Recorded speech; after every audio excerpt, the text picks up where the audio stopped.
దేవుని వాక్యాన్ని మనము ధ్యానించుకుందాం. మనము పరిశుద్ధ గ్రంథంలో రాయబడిన పాపములను గురించి తెలుసుకుంటున్నాం. పరిశుద్ధ గ్రంథంలో ఏ పనులు పాపాలో దేవుడు స్పష్టంగా అందులో రాయించడం జరిగింది. ఆ పాపాలు మనము ఖచ్చితంగా తెలుసుకుని అవి పాపాలు అన్న సంగతి మనము గుర్తించి ఆ పాపాలను మనము చేయకుండా జీవించి పరిశుద్ధుడైనటువంటి దేవుణ్ణి అందుకోవాలి, పరలోక రాజ్యములో ప్రవేశించాలి అని దేవుని చిత్తమై ఉన్నది.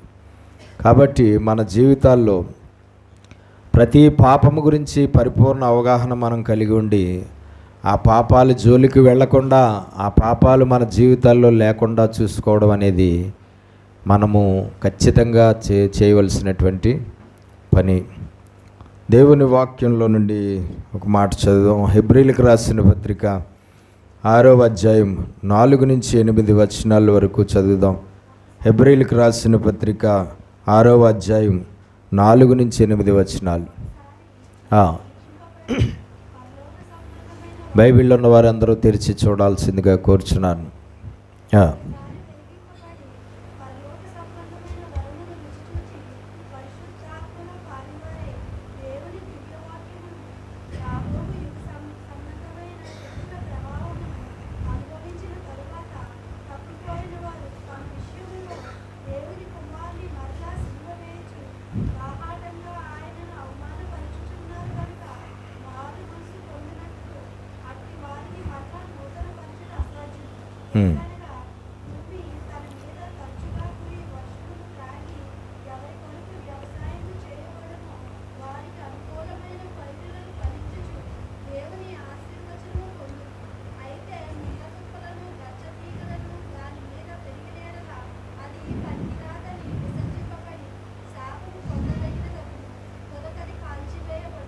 దేవునికి మహిమ కలుగును గాక.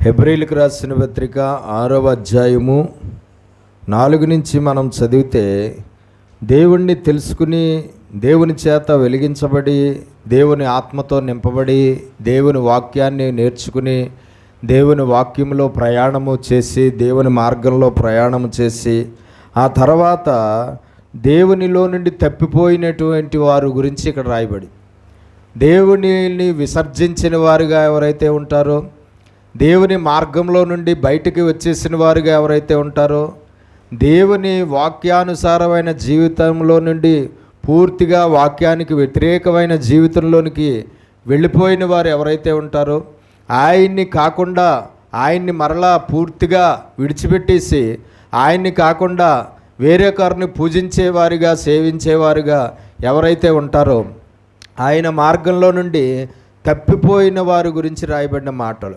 ఏమని రాయబడిన చదవండి. తప్పిపోయిన వారు తర్వాత తమ విషయములో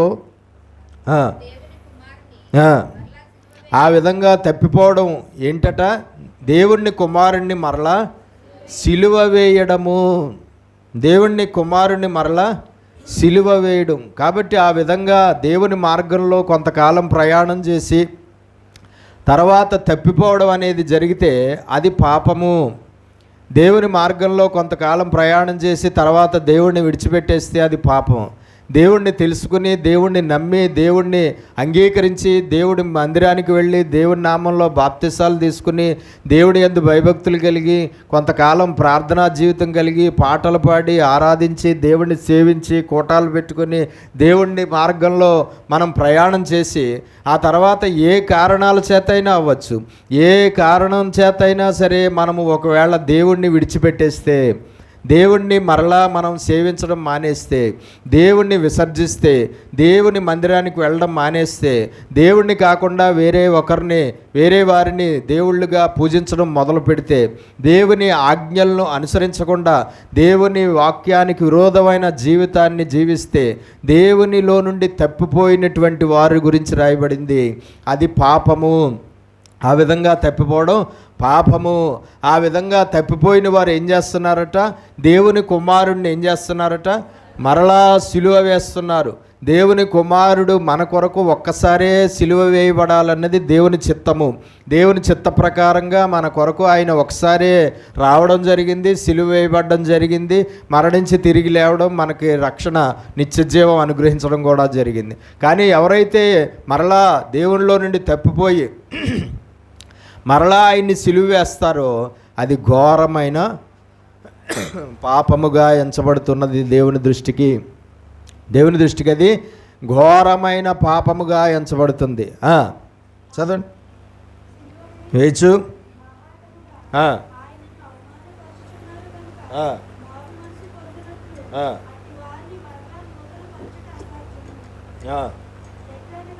ఆ విధంగా అయిపోయిన వారు, ఆ విధంగా తప్పిపోయిన వారు, ఆ విధంగా జారిపోయిన వారు, ఆ విధంగా పడిపోయిన వారు, ఆ విధంగా దేవుణ్ణి విడిచిపెట్టేసిన వారిని మరలా దేవుని వైపు మళ్ళించడం అనేది అసాధ్యము.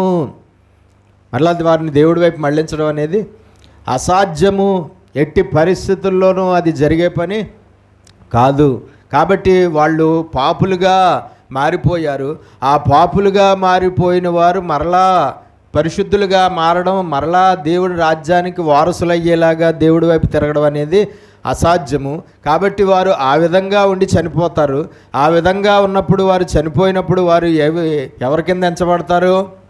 పాపులుగానే ఎంచబడతారు. పాపులుగా ఎంచబడిన వారు ఖచ్చితంగా దాని శిక్షను అనుభవించవలసిందే. ఏంటి ఆ శిక్ష? నరకము. చదవండి, చూడండి, జాగ్రత్తగా చూడండి 2 వచనాలు. భూమి అంట తన మీద తరచుగా వర్షము కురుస్తుంటే ఆ వర్షాన్ని ఏం చేస్తుందంట? భూమి త్రాగుతున్నది.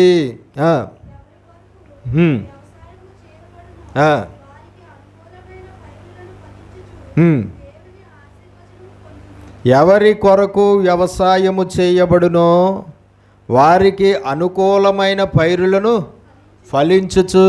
దేవునికి స్తోత్రం. ఎవరైతే ఈ భూమి మీద వ్యవసాయం చేస్తున్నారో వారికి ఆ వర్షం ఏం చేస్తుంది? అద్భుతమైన పంటను ఇస్తున్నది. ఆ వర్షం ఏం చేస్తుంది? అద్భుతమైన పంటను ఇస్తుంది. ఆ భూమి మీద ఆ వర్షం కురవడం వల్ల, ఆ వర్షాన్ని ఆ భూమి తాగడం వల్ల వ్యవసాయదారులుగా ఎవరైతే ఉన్నారో వారికి ఆ భూమి, ఆ వర్షము కలిసి ఏమిస్తున్నాయి? గొప్ప పైరులను అందిస్తున్నది.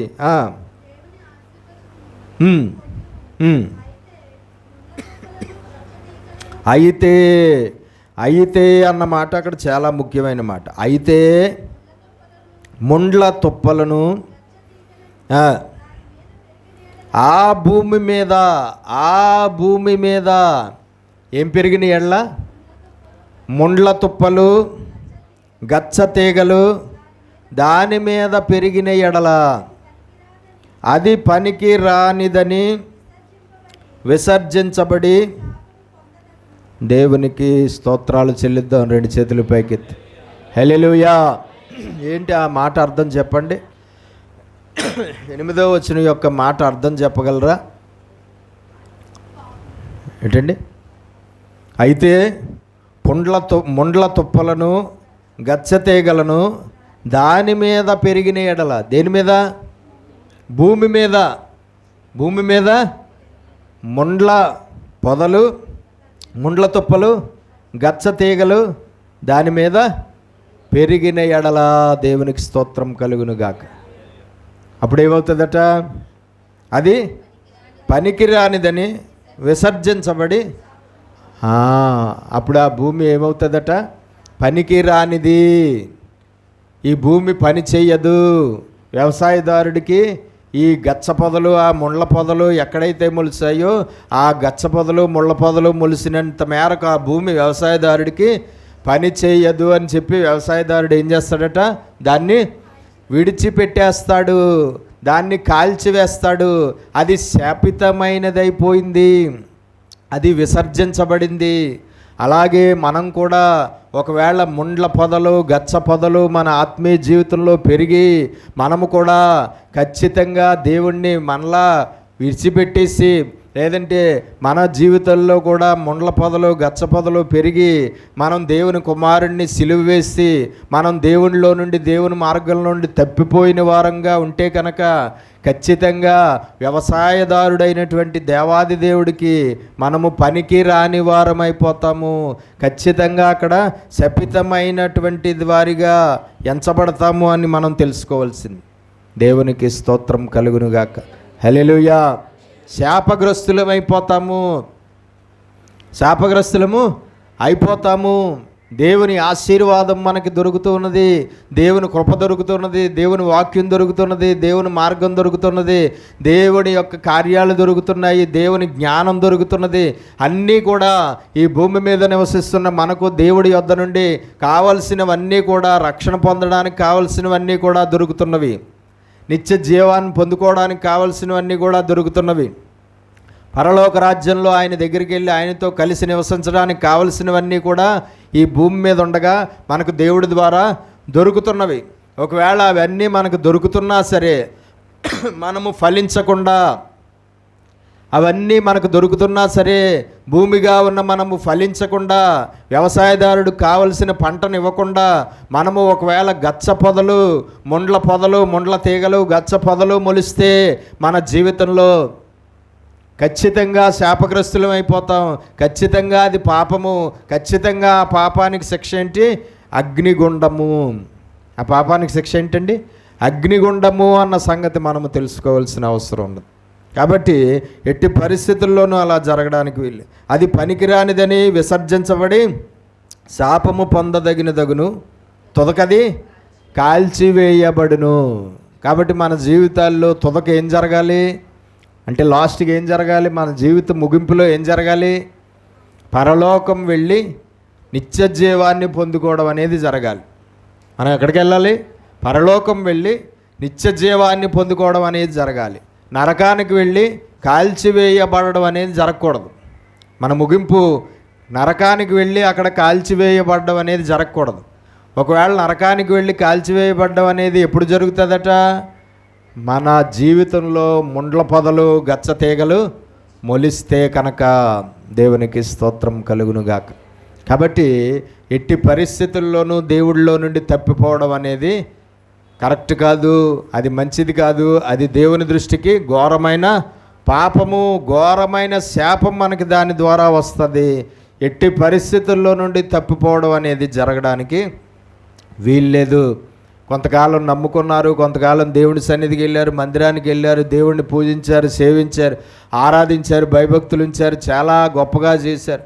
ఆ తర్వాత బంధువుల వల్ల, లేదంటే చుట్టాల వల్ల, లేదంటే తల్లిదండ్రుల వల్ల, లేదంటే పిల్లల వల్ల, లేదంటే భార్య వల్ల, లేదంటే భర్తల వల్ల, లేదంటే స్నేహితుల వల్ల, లేదంటే ఏ కారణాల వల్ల, ఏ మనుషుల వల్ల వాళ్ళు మన మనస్సు విరిచేసి, వాళ్ళు మన విశ్వాసాన్ని పాడు చేసి, వాళ్ళ మాటలు మనం లక్ష్యపెట్టి, మనం దేవుణ్ణి విడిచిపెట్టేసి, వాళ్ళ మాటలు లక్ష్యపెట్టి మనం దేవుణ్ణి పూర్తిగా విడిచిపెట్టేసి, మరలా దేవుళ్ళు కాని వారిగా ఎవరైతే ఉన్నారో వారిని మరలా మనం పూజించడం మొదలు పెడితే ఖచ్చితంగా మనం దేవునిలో నుండి తప్పిపోయిన వారం అవుతున్నాం.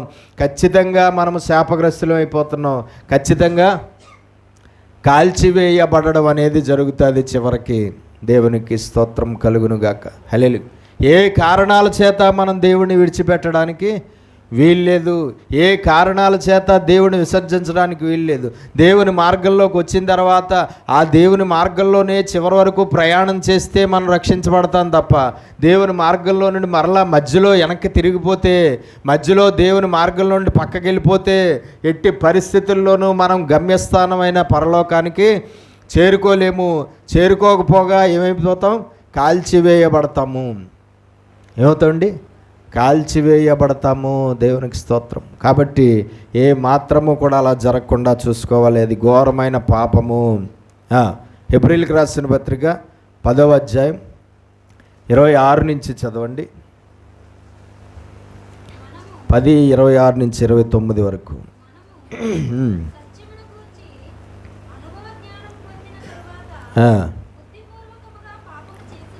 సత్యము గూర్చి అనుభవ జ్ఞానం పొందిన తరువాత బుద్ధిపూర్వకంగా పాపం చేసిన ఎడల ఉండదు కానీ ఎదురుచూచుటయు అగ్నియు ఇకను ఉండును.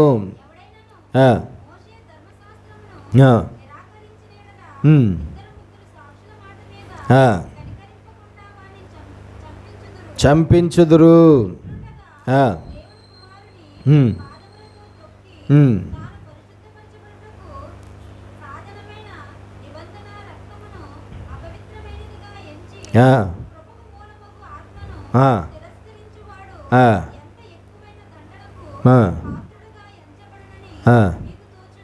మీకు తోచును. రెండు చేతుల పైకి స్తోత్రాలు చెల్లిద్దాం, గట్టిగా చెప్దామా? హల్లెలూయా, హల్లెలూయా. ఏమని రాయబడింది ఇక్కడండి? ఇక్కడ మనము సత్యమును గూర్చి అనుభవ జ్ఞానము పొందిన తర్వాత, సత్యం గురించి మనకు తెలిసిన తర్వాత, సత్యాన్ని మనం నేర్చుకున్న తర్వాత, సత్యవంతుడైన దేవుణ్ణి తెలుసుకొని, దేవుణ్ణి నమ్మి, దేవుని యందు విశ్వాసం ఉంచి, ఆ సత్యవంతుడైనటువంటి యేసుక్రీస్తు ప్రభు ద్వారానే రక్షణ పొందుతాము అన్న సంగతి మనం గుర్తించి, ఆయన మార్గంలో ప్రయాణము చేయడం అనేది మనం మొదలుపెట్టి, దేవుడి గురించి, దేవుడి మార్గం గురించి, వాక్యం గురించి, రక్షణ గురించి, అన్ని విషయాల గురించి కూడా చాలా అనుభవ జ్ఞానాన్ని మనం పొందిన తరువాత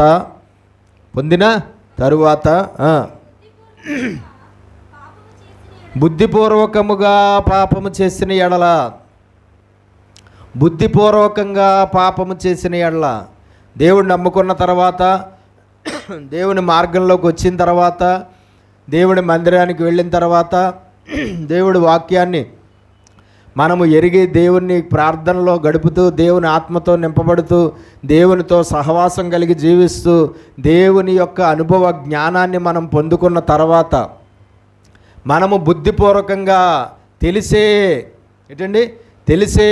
అది పాపము అన్న సంగతి తెలిసే మనం పాపం చేస్తే, ఆ పాపం చేస్తే దేవుడి దగ్గర నుంచి శిక్ష వస్తుంది అన్న సంగతి తెలిసి కూడా మనం పాపం చేస్తే, ఆ పాపం వల్ల నేను మరణం పాలవుతాను అన్న సంగతి తెలిసి కూడా పాపం చేస్తే, ఆ పాపం వల్ల నేను నరకానికి పోయి అక్కడ కాల్చివేయబడతాను అన్న సంగతి తెలిసి కూడా బుద్ధిపూర్వకంగా ఒక విశ్వాసి, ఒక క్రైస్తవుడు పాపము చేస్తే,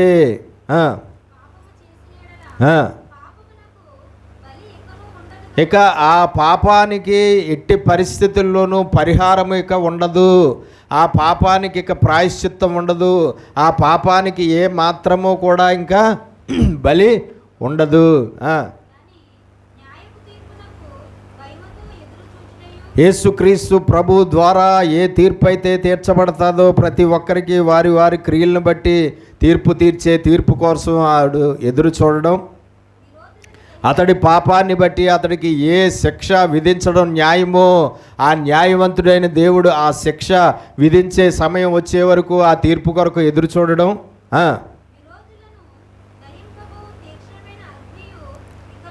ఏముంటుందట? ఆ విధంగా బుద్ధిపూర్వకంగా పాపం చేసిన వాడికి విరోధులను దహించబోయే అగ్ని కొరకు అతడు ఎదురు చూడవలసిందే. దేవునికి విరోధులైనటువంటి వారు ఎవరైతే ఉన్నారో, దేవునికి విరోధులైనటువంటి వారు ఏ అగ్నిగుండానికి వెళ్ళిపోతారో, దేవునికి విరోధులైనటువంటి వారు ఏ నరకానికి వెళ్ళి ఆ నరకంలో కాల్చివేయబడతారో, అదే అగ్నిగుండంలో పడి కాల్చివేయబడడం కోసం అతడు వెయిట్ చేయవలసిందే అని దేవుని వాక్యంలో వ్రాయబడింది. అంటే బుద్ధిపూర్వకంగా ఒక క్రైస్తవుడు పాపం చేస్తే దానికి ఏం లేదు, బలి ఇక లేదు. ఒక క్రైస్తవుడు బుద్ధిపూర్వకంగా తెలిసే పాపం చేస్తే వాడికి ఏమాత్రము కూడా ఇక బలి లేదు. వాడు ఖచ్చితంగా దాని శిక్షను అనుభవించవలసిందే. వాడు ఖచ్చితంగా ఆ పాప శిక్షను భరించవలసిందే అంట.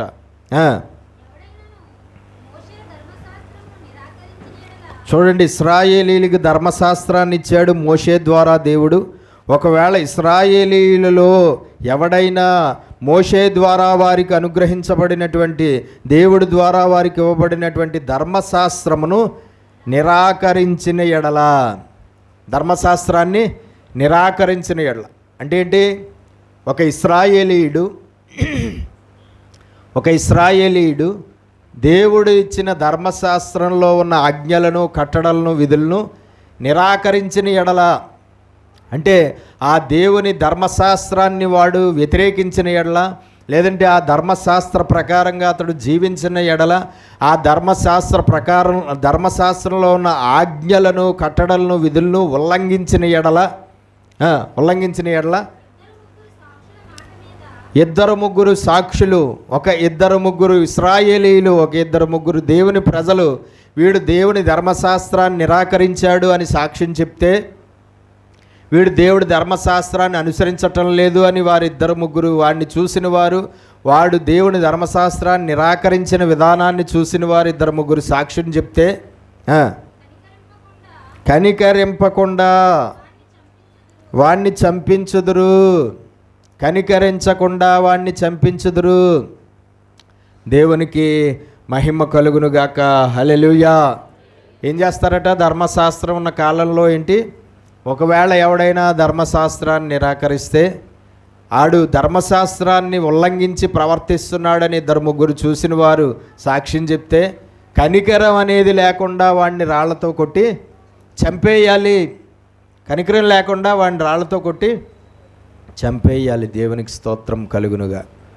అలాగే ఈనాటి క్రైస్తవ కాలంలో కూడా, ఈనాటి సంఘయుగంలో కూడా దేవుని యొక్క వాక్యాన్ని నిరాకరిస్తే, ఏ క్రైస్తవుడైనా సరే, ఏ క్రైస్తవురాలైనా సరే దేవుని వాక్యాన్ని నిరాకరిస్తే, దేవుని వాక్యాన్ని ఉల్లంఘిస్తే, దేవుడిచ్చిన ఆజ్ఞలను, దేవుడిచ్చిన కట్టడలను, దేవుడిచ్చిన విధులను ఉల్లంఘించి ప్రవర్తిస్తే, సాక్షులు ఎవరండి? దేవుడే సాక్షి. ఎవరు? దేవుడే సాక్షి. దేవుడే చూస్తున్నాడు, దేవుడే పరిశీలిస్తున్నాడు, దేవుడే గమనిస్తున్నాడు. దేవుడే మనము దేవుని మార్గంలో నడుస్తున్నామా, దేవుని మార్గంలో నుండి పక్కకి వెళ్ళిపోయామా, దేవుడిని విడిచిపెట్టి తప్పిపోయి మరలా ఆయన్ని సిలువ వేశామా, లేదంటే దేవుని వాక్యాన్ని ఉల్లంఘించి పాపం చేశామా, లేదంటే బుద్ధిపూర్వకంగా దేవుని బిడ్డలమై ఉండి బుద్ధిపూర్వకంగా పాపం చేశామా, లేదంటే భయభక్తులతో దేవుని మార్గంలో జీవిస్తున్నామా లేదా అని ప్రతిరోజు ప్రతి మనిషిని ఎవరు పరిశీలన చేస్తున్నారు? దేవుడు పరిశీలన చేస్తున్నాడు. దేవుడు పరిశీలన చేసి దేవుడు ఏం చేస్తున్నాడట? ప్రతి మనిషికి వారి వారి క్రియలను బట్టి ప్రతిఫలము ఇస్తున్నాడు అని రాయబడింది. కాబట్టి ఒకవేళ ఈ సంఘ యుగంలో ఉన్న మనము కూడా ఆ విధంగా దేవుని యొక్క వాక్యాన్ని ఉల్లంఘించి మనము జీవిస్తే, దేవుడే సాక్షి. అప్పుడు మనం ఏమవుతాం? కనికరించబడము దేవుడి చేత. ఏమవు? కనికరించబడకుండా ఏమవుతాం? కనికరించబడకుండా అప్పుడు ఏం చేశారు? వాళ్ళని రాళ్లతో కొట్టి చంపేశారు. ఇప్పుడు కూడా మనం కనికరించబడకుండా ఏమవుతాం? దేవుని యొక్క నరకానికి పోయి కాల్చివేయబడతాము. కనికరించవలసిన వాడు ఎవరండి? దేవుడు కనికరించవలసిన వాడు కనికరించకుండా ఏం చేస్తాడట? భయంకరమైన అగ్నిగుండంలో పడివేస్తాడట. దేవునికి స్తోత్రం కలుగునుగా. కాబట్టి దేవుని వాక్యాన్ని ఉల్లంఘించడం అనేది ఏంటి? పాపము. ఒక క్రైస్తవుడు దేవుని వాక్యాన్ని ఉల్లంఘించడం అనేది పాపం. ఒక క్రైస్తవుడు దేవుని వాక్యంలో ఉన్న కట్టడలు, విధులు, ఆజ్ఞలు అనుసరించకుండా తప్పిపోవడం అనేది పాపం. ఒక క్రైస్తవుడు దేవుని వాక్యానికి విరోధంగా జీవించడం అనేది పాపం. ఒక క్రైస్తవుడు దేవుని వాక్య ప్రకారంగా జీవించకుండా దేవుని వాక్యానికి వ్యతిరేకంగా ప్రవర్తిస్తే ఆ ప్రవర్తనే పాపము, ఆ క్రియే పాపము, ఆ అలవాటే పాపము, ఆ మాటే పాపము. నీ మాట దేవుని వాక్యానికి వ్యతిరేకంగా వచ్చిందా, ఆ మాటే పాపము. నీ ఆలోచన దేవుని వాక్యానికి వ్యతిరేకంగా వచ్చిందా, ఆ ఆలోచనే పాపము. నీ తలంపు దేవుని వాక్యానికి వ్యతిరేకంగా వచ్చిందా, ఆ తలంపే పాపము. నీ ప్రవర్తన దేవుని వాక్యానికి వ్యతిరేకంగా ఉందా, ఆ ప్రవర్తనే పాపం. కాబట్టి ఎవరైతే ఆ విధంగా చేస్తారో అది పాపము. ఆ పాపానికి కనికరము దొరకదు. ఖచ్చితంగా దాని శిక్షను మనము అనుభవించవలసి వస్తుంది. కాబట్టి మనము నశించిపోతాము, మనం మరణం పొందుతాము, నరకానికి పోతాము అలా చేస్తే. తర్వాత చదవండి.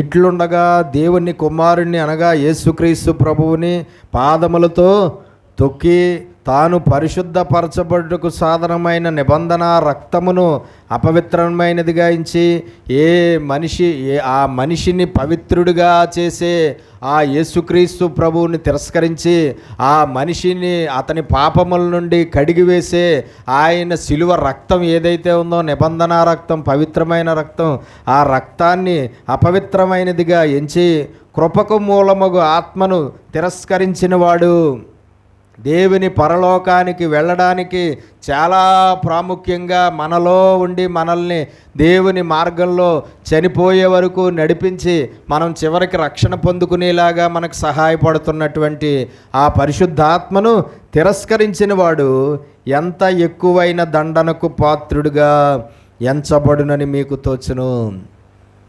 ఎంత ఎక్కువైన దండన. ఏంటి ఆ దండన? ఒకవేళ యేసుక్రీస్తు ప్రభువును విసర్జించి యేసుక్రీస్తు ప్రభు రక్తాన్ని తిరస్కరించి యేసుక్రీస్తు ప్రభు ఆత్మను తిరస్కరించి దేవుని మార్గంలో నుండి పక్కకి వెళ్ళిపోయి ఒకవేళ ఉంటే వాడు ఏమవుతాడు? భయంకరమైన దండన, భయంకరమైన శిక్ష. ఏంటా శిక్ష? అగ్నిగుండము. ఏంటా శిక్ష? అగ్నిగుండము. దేవునికి స్తోత్రం కలుగునుగాక.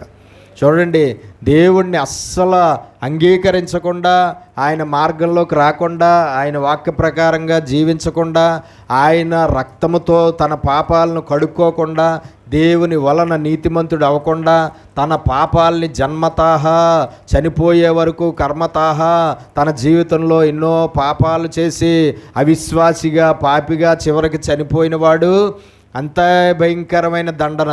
ఏంటది? అగ్నిగుండం పాలవుతాడు.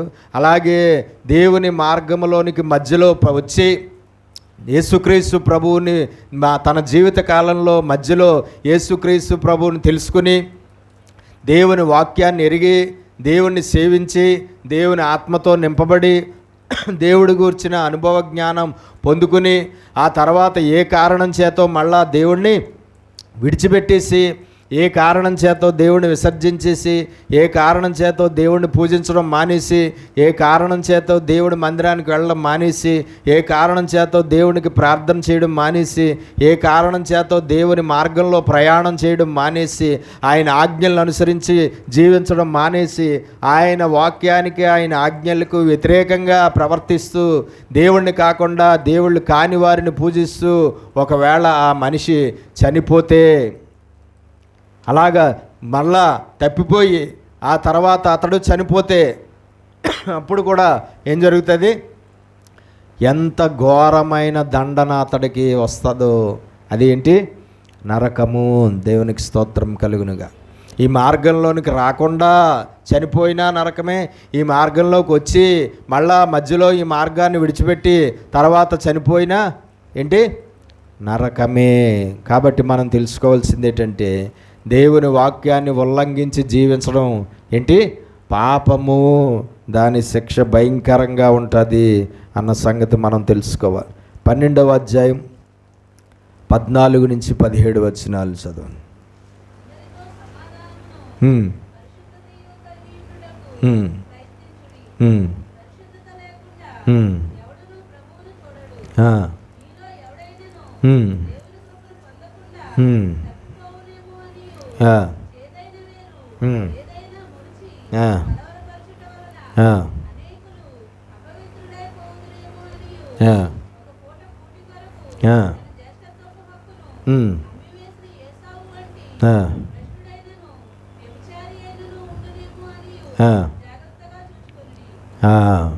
పన్నెండవ అధ్యాయం హెబ్రీయులకు రాసిన పత్రిక 14 నుంచి మనం చదివితే ఏమని రాయబడిందండి అక్కడ? ఖచ్చితంగా క్రైస్తవుడు అన్నవాడు చనిపోయే వరకు ఏం కలిగి ఉండాలి? చాలా పరిశుద్ధత కలిగిన వాడుగా ఉండాలి. ఎందుకంటే మన దేవుడు పరిశుద్ధుడు కనుక ఆయన భక్తులు కూడా పరిశుద్ధులుగా ఉండాలి. మన దేవుడు పరిశుద్ధుడు కనుక ఆయన పిల్లలమైన మనము కూడా పరిశుద్ధులుగా ఉండాలి. మన రక్షకుడు పరిశుద్ధుడు కనుక ఆయన గొర్రెలమైన మనము పరిశుద్ధులుగా ఉండాలి. పరిశుద్ధత లేకుండా ఎవ్వడూ దేవుణ్ణి చూడలేడు. పరిశుద్ధుడిగా జీవించకపోతే ఏ మనిషి పరలోకంలో ప్రవేశించి దేవుణ్ణి చూడలేడు, దేవుడిచ్చే నిత్య జీవాన్ని పొందుకోలేడు. పరిశుద్ధులకు మాత్రమే పరిశుద్ధుడైన దేవుడు దొరుకుతాడు. పరిశుద్ధులకు మాత్రమే పరిశుద్ధ పరలోక రాజ్యంలో ప్రవేశం దొరుకుతుంది. పరిశుద్ధులకు మాత్రమే పరిశుద్ధులకు దేవుడిచ్చే నిత్య జీవము దొరుకుతుంది. కాబట్టి పరిశుద్ధత లేకుండా ఎవడు కూడా దేవుణ్ణి చూడలేడు. అందుకనే దేవుడు చాలా పరిశుద్ధుడు కాబట్టి మీరును నావలే పరిశుద్ధులుగా ఉండండి అని ఆజ్ఞాపిస్తున్నాడు. కాబట్టి ఖచ్చితంగా మనం చాలా పరిశుద్ధులుగా జీవించడం అనేది జరగాలి. మీలో ఎవడైనను అంటే ఏ క్రైస్తవుడైనా సరే, దేవుని సంఘంలో దేవుని భక్తులుగా ఉన్నవారిలో ఎవడైనను దేవుని కృపను పొందకుండా తప్పిపోవునేమో అనియు. దేవుని కృపను పొందకుండా తప్పిపోవడం అంటే ఏంటి? దేవుని కృపను పొందకుండా తప్పిపోవడం అంటే ఏంటి? ఒక క్రైస్తవుడు లేదంటే దేవుని పిల్లలలో దేవుని బిడ్డలలో ఎవడైనా ఒకవేళ దేవుని కృపను పొందకుండా తప్పిపోవడం అంటే ఏమిటి? ఏంటండి? రక్షణ పొందకుండా నశించిపోవడం. దేవుడిచ్చే రక్షణ క్రైస్తవుడే కానీ ఒకవేళ ఏ క్రైస్తవుడైనా దేవుడిచ్చే రక్షణ పొందకుండా తప్పిపోవడం, దేవుడిచ్చే రక్షణ పొందకుండా అపాత్రుడైపోవడం, దేవుడిచ్చే నిత్య జీవాన్ని అందుకోకుండా మధ్యలోనే దేవునికి విరోధిగా మారిపోయి, పాపిగా మారిపోయి, దేవుని శత్రువుగా మారిపోయి చివరికి నశించిపోవడం అనేది అన్నమాట. అంటే ఎటట మీలో ఎవడైనను దేవుని కృపను పొందకుండా తప్పిపోవునేమో అనియు. అంటే ఒకవేళ నేను దేవుడిచ్చే రక్షణ, దేవుడిచ్చే నిత్య జీవాన్ని పొందకుండా తప్పిపోతున్నానేమో అనియు. చేదైన వేరు ఏదైనను మొలిచి కలవరపరచుట వలన అనేకులు అపవిత్రులైపోదురేమో అనియు. ఎటట చేదైన వేరు ఏదైనా మొలిచి, మన ఆత్మీయ జీవితంలో చేదైన వేరు ఏదైనా ఎప్పుడైనా మొలుస్తున్నదేమో జాగ్రత్తగా చూసుకోవాలి. మన ఆత్మీయ జీవితంలో చేదైన వేరు మొలిసింది అంటే ఖచ్చితంగా దేవుని కృపను పొందుకోకుండా తప్పిపోవడం అనేది జరుగుతుంది. ఏ చేదైన వేరు మనలో మొలవకుండా చూసుకోవాలి. మన ఆత్మీయ జీవితంలో రక్షణకు మనల్ని దూరం చేసే పరిస్థితి రావడానికి వీల్లేదు. మన ఆత్మీయ ప్రయాణ కాలంలో నిత్య జీవాన్ని పొందకుండా తప్పిపోయే పరిస్థితి రావడానికి వీల్లేదు. అది ఆలోచన అవ్వచ్చు, అది తలంపు అవ్వచ్చు, అది మాట అవ్వచ్చు, అది పాపం అవ్వచ్చు, అది క్రియ అవ్వచ్చు, అది ప్రవర్తన అవ్వచ్చు, అది స్వభావం అవ్వచ్చు, లేదంటే దేవుని వాక్యానికి విరోధమైన బ్రతుకు అవ్వచ్చు, లేదంటే దురలవాటు అవ్వచ్చు, ఏదైనా అవ్వచ్చు. చేదైన వేరు ఏదైనా ఎప్పుడైనా మనలో, మన హృదయంలో, మన ఆత్మీయ జీవితంలో మొలుస్తున్నదేమో చాలా జాగ్రత్తగా చూసుకోవాలి. దేవునికి స్తోత్రం కలుగునుగాక. హల్లెలూయా. ఒకవేళ మొలిస్తే ఏమవుతుంది? దేవుని కృపను పొందకుండా తప్పిపోతాము. అంటే దేవుని రక్షణ పొందకుండా తప్పిపోతాము. దేవుడిచ్చే నిత్య జీవాన్ని పొందకుండా తప్పిపోతాము. చేదైన వేరు ఏదైనా మొలిచి కలవరపరచుట వలన అనేకులు అపవిత్రులైపోదురేమో అని దేవునికి స్తోత్రం కలుగునుగాక. ఏమవుతారట? అపవిత్రులైపోతారు. చేదైన వేరు మొలిసిందంటే ఏమైపోతారు? అపవిత్రులైపోతారు. అపవిత్రులైపోయారంటే ఏమవుతారు? దేవుని కృపను పొందకుండా నశించిపోతారు. దేవుని రక్షణను పొందకుండా నశించిపోతారు. కాబట్టి మనల్ని అపవిత్రులుగా చేసే చేదైన వేరు ఏదైనా మొలుస్తున్నదేమో చూసుకోవాలి చాలా జాగ్రత్తగా. మనల్ని అపవిత్రులుగా చేసి మనం దేవుని కృపకు దూరం అయిపోయేలాంటి చేదైన వేరు ఏదైనా మొలుస్తున్నదేమో ఎప్పటికప్పుడే చూసుకోవాలి. దేవునికి స్తోత్రం కలుగునుగా. ఎప్పటికప్పుడే చూసుకోవాలి. దేవునికి స్తోత్రం. లేకపోతే చాలా ప్రమాదం జరుగుతుంది. ఆ చేదైన వేరు ఎప్పుడు మొలుస్తుందో మనము ఊహించలేం. ఆ చేదైన వేరు ఏ సమయానికి మనలో వస్తుందో, ఆ చేదైన వేరు ఒక ఆలోచన రూపంలో వస్తుందో, ఆ చేదైన వేరు ఒక క్రియారూపకంగా జరుగుతుందో, ఆ చేదైన వేరు ఒక మాట ద్వారా జరుగుతుందో మనం ఖచ్చితంగా చెప్పలేము. కానీ చాలా జాగ్రత్తగా ఉండి అది మనలో మొదలకుండా చూసుకోవాలి. దేవునికి స్తోత్రం కలుగునుగాక. హల్లెలూయా. బైబిల్లో ఎంతోమంది కనబడతారు మనకి కదండి. బైబిల్లో ఎంతోమంది కనబడతారు.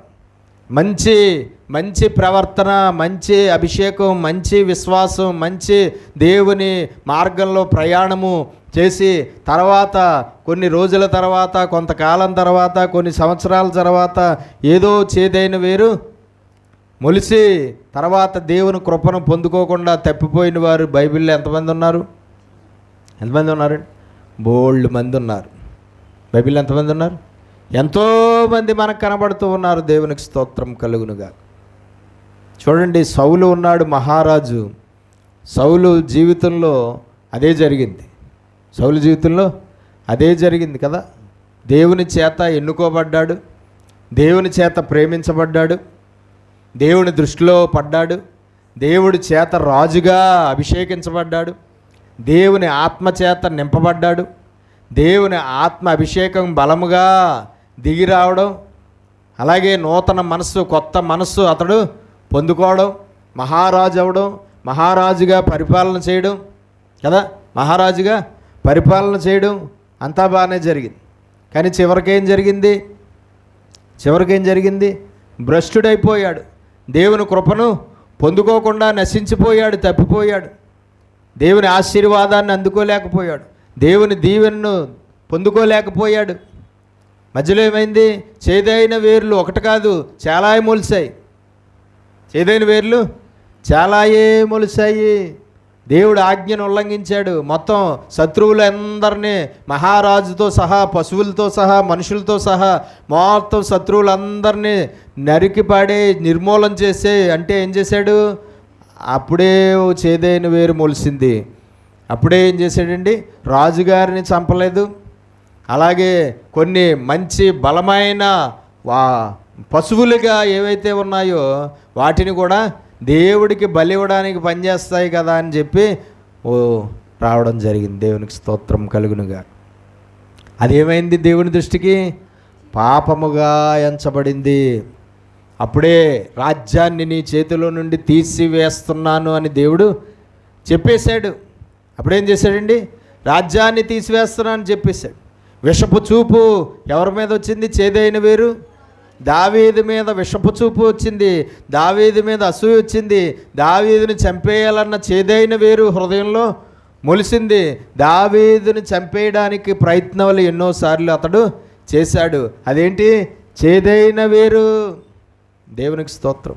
ఈ చేదైన వేర్లు మొలిసాయంటే, ఈ చేదైన వేర్లు ఎదిగి పెద్దదయ్యాయంటే, ఈ చేదైన వేర్లు మనల్ని దేవుని కృప పొందుకోకుండా ఏం చేస్తాయి? తప్పించి వేస్తాయి. ఈ చేదైన వేర్లు మనల్ని ఏం చేస్తాయి? అపవిత్రులుగా చేసేస్తాయి. ఈ చేదైన వేర్లు మన చేత పాపాలు చేస్తాయి. ఈ చేదైన వేరు చివరికి మనల్ని ఎక్కడికి తీసుకుపోతాయి? నరకానికి తీసుకుని పోతాయి. దావీదును చంపేయాలి అనుకున్న ఆలోచన దేవుడికి నచ్చిందా? దావీదును చంపేయాలి అని అతడు చేసిన ప్రయత్నం దేవుడికి అంగీకారమైందా? అవ్వలేదు. దేవునికి స్తోత్రం కలుగునుగా. దావీదు ఎవరు? దేవుడి చేత అభిషేకించబడినవాడు. దేవుడి చేత అభిషేకించబడిన వాడిని ఏం చేయకూడదు? ముట్టకూడదు. దేవుడి చేత అభిషేకించబడిన వాడిని ముట్టకూడదు. చంపడానికే ప్రయత్నం చేశాడంటే అది దేవునికి ఎంత ఘోరమైన పాపముగా ఎంచబడింది. దావీదు దేవునికి ఎంతో ఇష్టడుగా ఉన్నాడు. అప్పుడు ఈయన అప్పటికి ఆల్రెడీ దేవుడికి అయిష్టుడిగా మారిపోయాడు.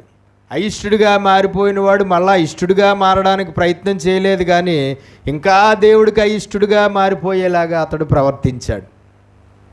తెలుసుకోండి, దేవునికి ఇష్టులైన వారికి ఒకవేళ విరోధంగా లెగిస్తే అది మీ విషయంలో దేవుని దృష్టికి ఘోరమైన పాపముగా ఎంచబడుతుంది.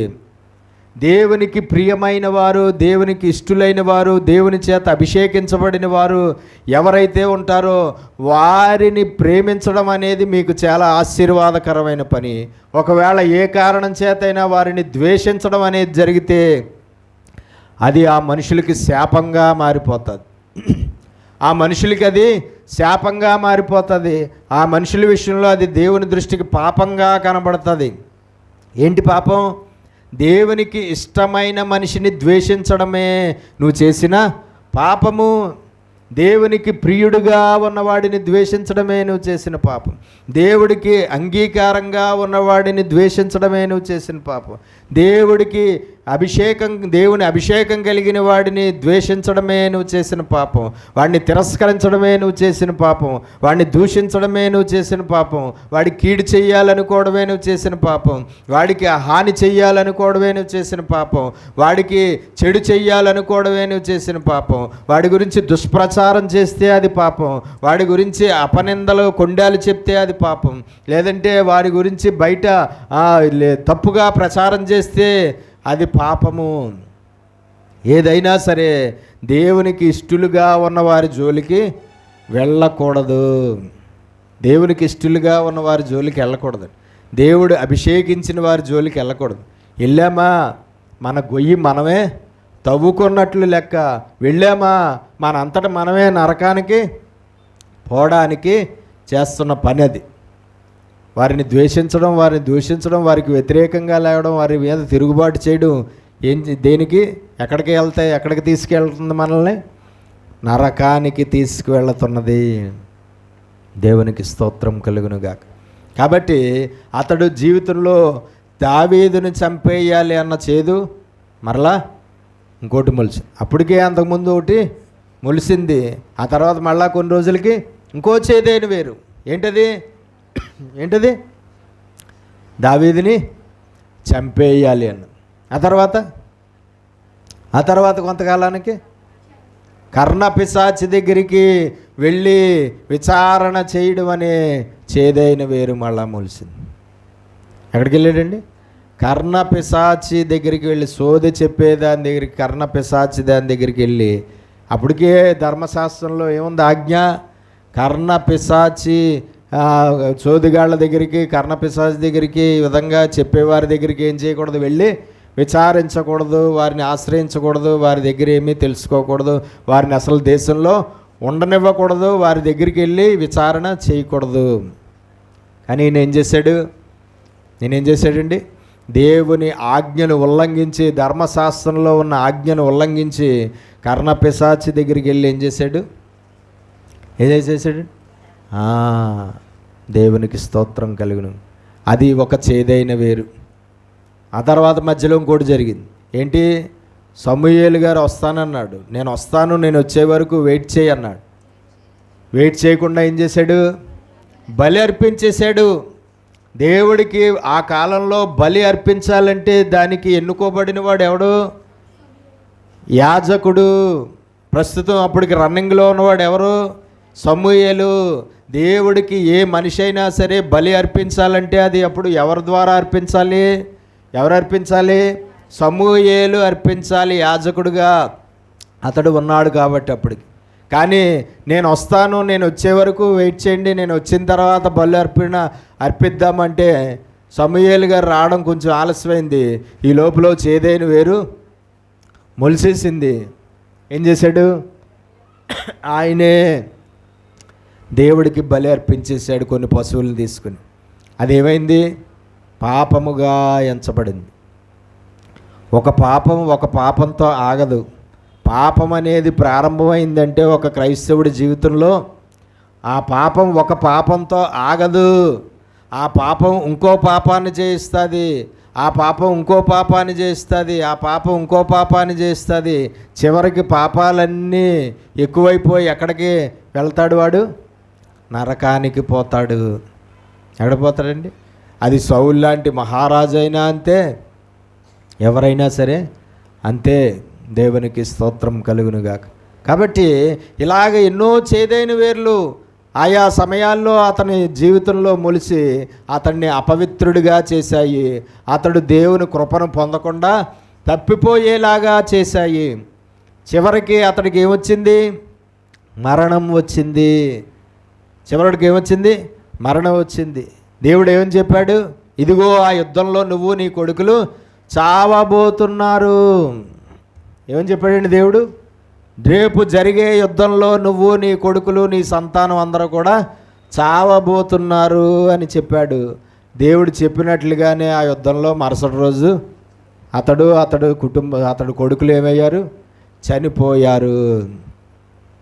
దేవునికి స్తోత్రం కలుగునుగా. ఒకప్పుడు దేవుడు ఏర్పాటులో ఉన్నాడు, ఒకప్పుడు దేవుడి చేత ఎన్నుకోబడ్డాడు, ఒకప్పుడు దేవుడి చేత అభిషేకించబడ్డాడు, ఒకప్పుడు దేవుడి వలన మహారాజు అయ్యాడు. ఇప్పుడు దేవుడి వల్లనే చనిపోయాడు. ఇప్పుడు దేవుడి వల్లనే చనిపోయి ఎక్కడికి పోయాడు? నరకానికి పోయాడు. కాబట్టి ఈ చేదైన వేర్లు ఏమవుతాయి? అపవిత్రులుగా చేసేస్తాయి. ఈ చేదైన వేర్లు ఏం చేస్తాయి? దేవుని కృప పొందకుండా తప్పిపోయేలాగా చేసేస్తాయి. కాబట్టి ఆ చేదైన వేరు మొలవకుండా చూసుకోవాలి. చేదైన వేరు ఏదైనా మొలిసిందంటే వెంటనే అది మనల్ని అపవిత్రులుగా చెయ్యకముందే దాన్ని పెరికివేయాలి. దేవుని కృపను మనం పొందుకోకుండా తప్పిపోకముందే మనలో మొలిసిన ఆ చేదైన వేరుని ఏం చేయాలండి? పెరికివేయాలి. లేకపోతే మనము పెరికివేయబడతాం దేవుడి చేత. ఏమవుతాం? మనము పెరికివేయబడతాం దేవుడి చేత. మనము పెరికివేయబడి అగ్నిగుండంలో పడవేయబడతాం దేవుడి చేత. కాబట్టి మనం చాలా జాగ్రత్తగా, బైబిల్లో బోల్డ్ మంది ఉన్నారండి మనకి ఈ చేదైన వేర్లు మొలిసి అపవిత్రులైపోయి దేవుని కృప పొందకుండా నశించిపోయిన వారు బైబిల్లో బోల్డ్ మంది ఉన్నారు. ఆ బోల్డ్ మందిలో నువ్వు నేను ఉండడానికి వీల్లేదు. వాళ్ళలో మనం ఉండడానికి వీల్లేదండి. దేవునికి స్తోత్రం కలుగునుగా. కాబట్టి ఎట్టి పరిస్థితుల్లోనూ కూడా అలా జరగడానికి వీల్లేదు. అది ఏంటి? దేవుడి దృష్టికి పాపము. చదవండి. అపవిత్రమైందిగా ఎక్కడున్నామ్మా? చేదైన వేరు ఏదైనా మొలిచి కలవరపరచుట వలన అనేకులు అపవిత్రులైపోదురేమో అనియు ఒక పూట కూటి కొరకు తన జ్యేష్ఠత్వపు హక్కును అమ్మివేసిన ఏసావును దేవుడి వాక్యంలో దేవుడిచ్చిన సాక్ష్యం ఏంటి? భ్రష్టుడు. పూట కూటి కోసం, తిండి కోసం జ్యేష్ఠత్వపు హక్కునే అమ్మేసుకున్న భ్రష్టుడు, వ్యభిచారి. దేవుడి వాక్యంలో అతడికి ఇవ్వబడిన సాక్ష్యము వ్యభిచారి ఉండినేమో అనియు జాగ్రత్తగా చూచుకునుడి. జాగ్రత్తగా చూచుకునుడి. దేవుని స్తోత్రం. పూట కూటి కోసం జ్యేష్ఠత్వపు హక్కును దేవుడి చేత ఇవ్వబడిన అతి గొప్ప హక్కు జ్యేష్ఠత్వపు హక్కు అన్నాడు. కానీ ఒక పూట కూటి కోసం, తిండి కోసం ఏం చేశాడు? జ్యేష్ఠత్వ హక్కును అమ్మేసుకున్న భ్రష్టుడు, అమ్మేసుకున్న వ్యభిచారి. కాబట్టి ఆ విధంగా తన జ్యేష్ఠత్వపు హక్కును తిండి కోసం అమ్మేసుకున్నాడు. అదేంటి? చేదైన వేరు. అదేంటి? దేవుని దృష్టికి పాపము. అదేంటి? అతన్ని అపవిత్రుడిగా చేసిన పాపం. అదేంటి? అతడు దేవుని కృపను పొందుకోకుండా తప్పిపోయేలాగా చేసిన పాపం. అదొకటే కాదు, ఇంకా అక్కడి నుంచి ఇంకా ఎన్నో చేదైన వేర్లు అతని జీవితంలో మొలిసి చివరికి ఏమైపోయాడు? అపవిత్రుడైపోయాడు. దేవునికి స్తోత్రం కలుగును.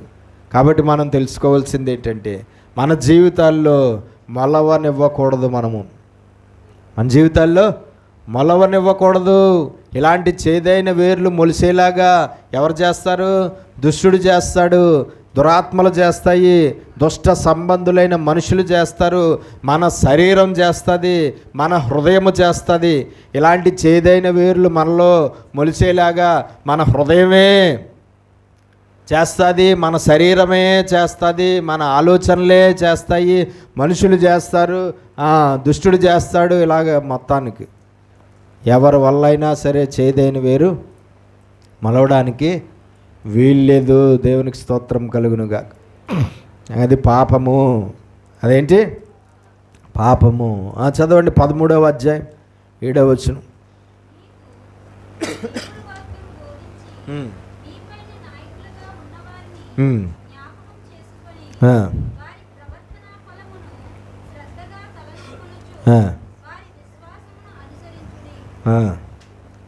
చూడండి 13వ అధ్యాయం 7వ వచనం మనము చదివాం. అలాగే 17వ వచనం కూడా చదవండి ఒకసారి.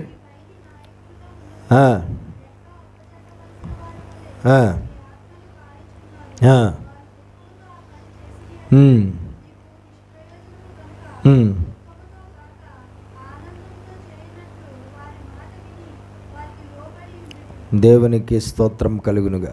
హెబ్రీయులకు రాసిన పత్రిక 13వ అధ్యాయం 7వ వచనంలో రాయబడిన మాట మనం చూస్తే, మీకు దేవుని వాక్యము బోధించి మీ పైన నాయకులుగా ఉన్నవారిని జ్ఞాపకము చేసుకుని వారి ప్రవర్తన ఫలమును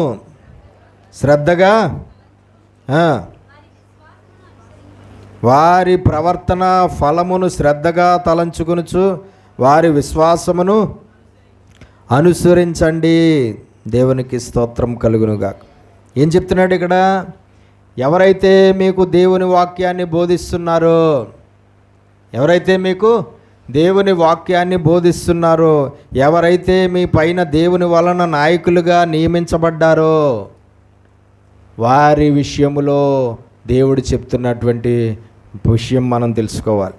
అంటే మన సేవకులుగా ఎవరైతే ఉన్నారో, మన మీద కాపర్లుగా ఎవరైతే ఉన్నారో, దేవుడు మన మీద నాయకులుగా ఎవరినైతే పెట్టాడో, ఎవరైతే మనకు దేవుని వాక్యాన్ని బోధించి ఆత్మీయంగా మనం ఎదగడానికి ఎంతగానో మనకి సహాయపడుతున్నవారుగా ఎవరైతే ఉన్నారో, అటువంటి దేవుని సేవకులను, అటువంటి మన మీద నాయకులుగా కాపర్లుగా దేవుడి చేత నియమించబడినటువంటి సేవకుల విషయంలో మనం ఏం చేయాలట? వారి ప్రవర్తన ఫలమును శ్రద్ధగా తలంచుకునుచు, ఆ సేవకులు ప్రవర్తన ఏదైతే ఉన్నదో ఆ ప్రవర్తననే మనం కూడా ఏమవ్వాలి? ఫాలో అవ్వాలి. వారి మాదిరి ఏదైతే ఉందో ఆ మాదిరిలో మనం కూడా కొనసాగాలి. వారు ఏ విధంగా మంచి ప్రవర్తన కలిగిన వారుగా ఉన్నారో ఆ మంచి ప్రవర్తనను మనం కూడా ఏం చేయాలి? కలిగి ఉండాలి అంటున్నాడు. తలంచుకునుచు వారి విశ్వాసమును అనుసరించాలి.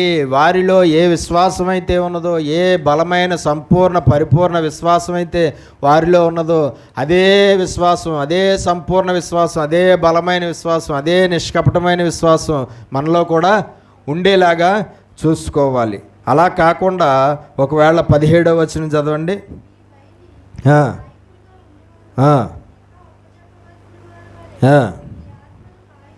మన మీద నాయకులుగా, మన మీద కాపర్లుగా దేవుడు ఎవరినైతే నియమించాడో, మనకు ఎవరైతే దేవుని వాక్యాన్ని బోధించి ఆత్మీయంగా మనల్ని నడిపిస్తున్నారో వారు దేవుడికి మీ విషయంలో లెక్క అప్పచెప్పవలసిన వారుగా ఉన్నారని మనము తెలుసుకుని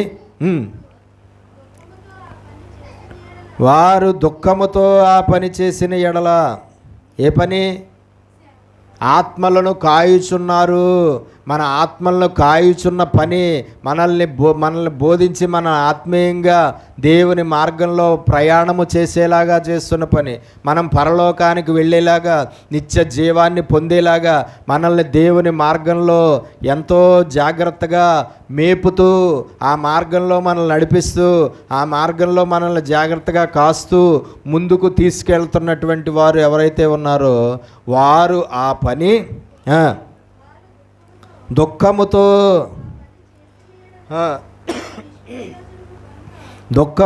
వారు ఆ పని చేసిన ఎడల మీకు కనుక వారు ఆ పని, మిమ్మల్ని కాసే పని, మిమ్మల్ని మేపే పని దుఃఖముతో కాక ఆనందముతో చేయునట్లు వారి మాట విని వారికి లోబడి ఉండుడి. దేవునికి స్తోత్రం కలుగు. ఈ వాక్యంలో పాపము ఏదో చెప్పండి. చదవబడిన ఈ వచనంలో ఏది పాపము? సేవకులను దుఃఖపరిస్తే, ఒకవేళ ఏ విశ్వాసి వలనైనా వాని సేవకుడు దుఃఖపడితే అది ఆ విశ్వాసికి పాపముగా ఎంచబడుతుంది. వాడి ఆ విశ్వాసి ప్రవర్తనను బట్టి కానీ, ఆ విశ్వాసి యొక్క క్రియలను బట్టి కానీ, ఆ విశ్వాసి యొక్క తిరుగుబాటును బట్టి కానీ, ఆ విశ్వాసి యొక్క వ్యతిరేకతను బట్టి కానీ, ఆ విశ్వాసి సంఘాన్ని పాడు చేస్తున్న విధానాన్ని బట్టి కానీ, ఆ విశ్వాసి చెప్పుడు కొట్టు మాటలను బట్టి కానీ, లేదంటే ఆ విశ్వాసి యొక్క పాపము ప్రవర్తన క్రియ ఏదైతే ఉన్నదో దాని విషయంలో ఆ సేవకుడు ఒకవేళ దుఃఖపడితే, బాధపడితే, కలత చెందితే, చింతపడవలసి వస్తే అది ఆ విశ్వాసికి ఎలాగ మారిపోతుంది? పాపముగా మారిపోతుంది. దేవునికి స్తోత్రం. ఎందుకంటే ఆ సేవకుడు వాక్యం బోధించడం వల్లే నువ్వు ఆత్మీయంగా కట్టబడుతున్నావు. ఆ సేవకుడు జాగ్రత్తగా నిన్ను మేపడం వల్లే నువ్వు బలంగా తయారవుతున్నావు. ఆ సేవకుడు నిన్ను జాగ్రత్తగా కాయడం వల్లే నువ్వు జాగ్రత్తగా మార్గంలో ప్రయాణము చేయగలుగుతున్నావు. ఆ సేవకుడి వల్ల నీకు మేలు జరుగుతుంది. ఆ సేవకుడి వల్ల నువ్వు రక్షణ పొందుకోబోతున్నావు. ఆ సేవకుడి వల్ల నిత్య జీవానికి వెళ్ళబోతున్నావు. ఆ సేవకుడు ప్రార్థన వల్ల ఎన్నో కార్యాలు జరుగుతున్నాయి. ఆ సేవకుడి వల్ల ఎన్నో మేలులు జరుగుతున్నాయి. ఈ విధంగా ఎన్నో ఉపకారాలు, మేలులు ఆ సేవకుడి ద్వారా దేవుడు నీకు చేస్తున్నాడు. కానీ ఆ సేవకుడికి నువ్వేమిస్తున్నావు? నీ క్రియల్లోనూ, నీ ప్రవర్తనలోనూ, నీ యొక్క మాటల్లోనూ దుఃఖాన్ని కలగజేస్తున్నావు. ఆ దుఃఖాన్ని కలగజేయడానికి కారణం ఏదైనా అవ్వచ్చు. ఆ దుఃఖాన్ని కలగజేయడానికి కారణం ఒకవేళ ఏదో అపార్థం నువ్వు చేసుకోవడం వల్ల దుఃఖాన్ని కలగజేసే విధంగా ప్రవర్తన ఉందేమో. దేవుని యొక్క వాక్యం ఏదైతే ఆ సేవకుడి ద్వారా అందించబడ్డాదో ఆ వాక్యాన్ని నువ్వు అపార్థం చేసుకున్నావు. అర్థం చేసుకోవలసిన విధంగా అర్థం చేసుకుండా అపార్థం చేసుకుని ఆ సేవకుడి మీద వ్యతిరేకమైన మనస్సు కలిగి ఆ సేవకుడికి దుఃఖాన్ని కలగజేసేలాగా ప్రవర్తిస్తూ ఉన్నావు. సంఘంలో, సహవాసంలో అది నీకు ఎలా మారిపోతుంది? పాపముగా మారిపో. లేదంటే ఆ సేవకుడి గురించి అదే సంఘానికి చెందిన వారు ఎవరో చెప్పుడుగొట్టు మాటలు నీకు చెప్పారు. ఆ చెప్పుడుగొట్టు మాటల వల్ల, ఆ చెప్పుడుగొట్టు మాటల ప్రభావం నీ జీవితంలో పనిచేసి ఆ సేవకుడిని ద్వేషించడం మొదలుపెట్టి, ఆ సేవకుడిని వ్యతిరేకించడం మొదలుపెట్టి, ఆ సేవకుడి మీద తిరుగుబాటు చేయడం మొదలుపెట్టి, ఆ సేవకుడిని తిరస్కరించడం మొదలుపెట్టి ఆ సేవకుడికి దుఃఖాన్ని కలగజేశావు. అది నీకు పాపముగా ఎంచబడుతుంది. ఆ పాపానికి రావలసిన జీతము ఎప్పటికప్పుడే అందేస్తూ ఉంటుంది. ఆ పాపానికి రావలసిన జీతము ఎట్టి పరిస్థితుల్లోనూ పొందుకోకుండా మనము ఉండము. ఖచ్చితంగా ఆ పాపానికి జీతం వచ్చేస్తుంది. కాబట్టి మనం తెలుసుకోవాల్సింది ఏంటంటే, ఏ మందిరానికి వెళ్తున్నాము, ఏ సేవకుల నాయకత్వంలో కొనసాగుతున్నాము, ఏ సేవకులు కాపర్లుగా మన మీద ఉన్నారు, ఏ సేవకులు మనకు బోధించి మనల్ని జాగ్రత్తగా కాస్తున్నారు, మన ఆత్మలను కాస్తున్నటువంటి వారికి మనం ఏం చేయకూడదు? దుఃఖాన్ని కలగజేయకూడదు. ఏం కలగజేయకూడదండి? దుఃఖాన్ని కలగజేయకూడదు. ఎప్పుడు సేవకులకి ఏమివ్వాలి? మనం విశ్వాసులు సేవకులకి ఏమివ్వాలి? ఎప్పుడు సంతోషాన్ని ఇవ్వాలి, ఆనందాన్ని ఇవ్వాలి. సంతోషాన్ని ఇవ్వకుండా, ఆనందాన్ని ఇవ్వకుండా ఒకవేళ దుఃఖాన్ని మనం కలగజేస్తే ఆ విశ్వాసుకి లేదంటే ఆ విశ్వాసి కుటుంబానికి ఏమవుతుంది? అది పాపముగా ఎంచబడుతుంది. ఆ పాపముగా ఎంచబడితే దాని శిక్షను ఖచ్చితంగా అనుభవించక తప్పదు. వారు దుఃఖముతో ఆ పని చేసిన ఎడల మీకు నిష్ప్రయోజనం గనుక దుఃఖముతో కాక ఆనందముతో చేయనట్టు వారి మాట విని వారికి లోబడి ఉండుడి. దేవుని సేవకుల మాట విశ్వాసులు ఏం చేయాలి? వినాలి. ఒకవేళ వినకపోతే అదే పాపం. సేవకుడి ద్వారా నీకు దేవుడిచ్చినటువంటి మాట నువ్వు వినాలి. అది సేవకుడి మాట అని అనుకోవడానికి వీల్లేదు. అది సేవకుడి ద్వారా దేవుడి దగ్గర నుంచి నీకు ఇవ్వబడిన మాట. కాబట్టి నువ్వేం చేయాలి? వినాలి. ఒకవేళ దేవుడి సేవకుడి మాట వినకపోతే అదే పాపము. దేవుని సేవకుడికి లోబడకపోతే అదే పాపము. దేవుని సేవకులకి లోబడకపోతే అదే పాపము. దేవుని సేవకులను దుఃఖపరిస్తే అదే పాపము. దేవుని సేవకులను మీద తిరుగుబాటు చేస్తే అదే పాపము. దేవుని సేవకుల్ని వ్యతిరేకిస్తే అదే పాపము. దేవుని సేవకుల గురించి దుష్ప్రచారం చేస్తే అదే పాపము. దేవుని సేవకుల గురించి తప్పుగా మాట్లాడితే అదే పాపము. దేవునికి స్తోత్రం కలుగునుగా. కాబట్టి మనం తెలుసుకోవాల్సింది ఏంటంటే, ఎట్టి పరిస్థితుల్లోనూ ఈ రకమైన పాపం కూడా ఏ విశ్వాస జీవితంలో కూడా జరగకుండా చూసుకోవాలి. ఈనాడు క్రైస్తవుల్లో చాలామంది జీవితాల్లో ఈ పాపము జరుగుతూ ఉన్నది. చాలామంది జీవితాల్లో ఈ పాపము జరుగుతూ ఉన్నది. కానీ ఆ పాపము ఏ విశ్వాసి జీవితంలో జరిగితే ఆ విశ్వాసికి అది పాపముగా ఎంచబడుతుంది. ఏ విశ్వాసి కుటుంబంలో అది జరిగితే ఆ విశ్వాసి కుటుంబానికి అది పాపముగా ఎంచబడుతుంది. దాని శిక్షను అనుభవించవలసిందే ఖచ్చితంగా ఎవరైనా సరే. దాని శిక్షను ఆ విశ్వాసి లేదంటే ఆ విశ్వాసి కుటుంబము ఆ శిక్షను అనుభవించవలసిందే. దేవునికి స్తోత్రం కలుగునుగాక. కాబట్టి ఇవన్నీ కూడా దేవుని దృష్టికి విరోధంగా కనబడుతున్న పాపాలు. ఈ పాపాలన్నీ మన జీవితాల్లో లేకుండా మనం చూసుకోవాలి. దేవుని దృష్టికి విరోధమైన పాపాలన్నీ మనం తెలుసుకోవాలి. ఆ దేవుని దృష్టికి విరోధమైన పాపాలను మనం చేయకుండా చూసుకోవాలి. ఆ విరోధమైన పాపాలు చేసి అనవసరంగా శిక్షలు మనం పొందుకోకుండా జాగ్రత్తగా మనం జీవించి ఏమవ్వాలి, మనం నిత్య జీవాన్ని పొందుకోవాలి, పరలోకాన్ని దక్కించుకోవాలి. అటు దీవెన ఆశీర్వాదం దేవుడు మనందరికీ దయచేయునుగాక. ప్రార్థన చేసుకుందాం. పరిశుద్ధుడా, ప్రేమ కలిగిన మా ప్రియ పరలోకపు తండ్రి, నీ శ్రేష్టమైన ఘనమైన నామమును బట్టి మీకు స్తోత్రాలు చెల్లిస్తూ అయ్యా, ఈ యొక్క దేవా ఉదయకాల సమయంలో ఇదిగో నీ మందిర ఆవరణంలో మేము నివసించడానికి నీవు మాకు అనుగ్రహించిన ఆయుష్ను బట్టి, ఆరోగ్యాన్ని బట్టి స్తోత్రాలు. నీ యందు భయభక్తులు కలిగి శ్రద్ధాశక్తులు కలిగి నీ సన్నిధిలో నివసించి నిన్ను సేవించడానికి నువ్వు ఇచ్చిన కృపకై వందనాలు. ఇంతవరకు నాన్న మాతోనూ మాట్లాడిన వాక్యాన్ని బట్టి స్తోత్రాలు. విన్న వాక్యం విని విడిచిపెట్టేవారుగా ఉండి మమ్మల్ని మేము మోసం చేసుకోకుండా విన్న వాక్యాన్ని అనుసరించి జీవించి ఫలించుటకు మాకు సహాయించే, వాక్య ప్రకారమైన బ్రతుకులతో, వాక్య ప్రకారమైన క్రియలతో, వాక్య ప్రకారమైన ప్రవర్తనతో, వాక్య ప్రకారమైన నడవడికతో మేము ఫలించి నీకు ఇష్టలుగా మారి మేము పరలోకం చేరుకోవడానికి సహాయించే, నిత్య జీవాన్ని దక్కించుకోవడానికి సహాయించే ప్రభువానికి. పరిశుద్ధ గ్రంథంలో పాపాలుగా ఎంచబడిన వాటన్నిటినీ మాకు నేర్పిస్తున్నావు తండ్రి. ఎంతో జాగ్రత్తగా ఆ పాపాల గురించి పరిపూర్ణమైన అవగాహన కలిగి ఆ పాపాలు మా జీవితంలో జరగకుండా జాగ్రత్తగా జీవించి నిజ క్రైస్తవులుగా, నిర్దోషమైన క్రైస్తవులుగా, నిందారహితమైన క్రైస్తవులుగా మేము మారి పరలోకం చేరుకుని నిత్య జీవాన్ని దక్కించుకోవడానికి మాకు మీరు సహాయము చేయమని యేసు పరిశుద్ధ నామమున ఈ ప్రార్థన అడిగి వేడుకొనుచున్నాం పరమ తండ్రి. ఆమేన్.